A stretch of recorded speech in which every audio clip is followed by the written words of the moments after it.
basa, di ba? Oo, matakot eh. O, ganyan lang po siya. Napakadali. O, tapos, yung pagdadakutin mo na. Meron natin.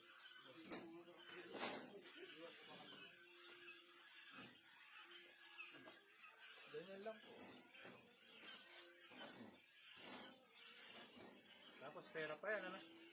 Oh, pera, isa sa farm ko. Pinabenta rin niya sa'yo, diba? Oo, sa farm ko, ang dami kumukuha. Ano Ginagawang kung organic. magsasaka? Oo. Oh. Ganun lang kasimple, di ba? Kaysa maglalaba ka pa ng sako, pag kinuha mo yun, papalit ka pa ng sako, di Oo ba? nga. Ang galing. Nakita nyo, tuyo yung tayo niya, di ba? Opo. Kasi din yung ventilation, isa rin nakakatulong din yan para makatuyo. Maganda kasi ventilation. Ganda naman. Saka ang problema kasi sa ako, pag kumakatas yung tae mo, yung pugo mo, hindi na mo ibon na may tae na. Kasi pag sa ako, kumakatas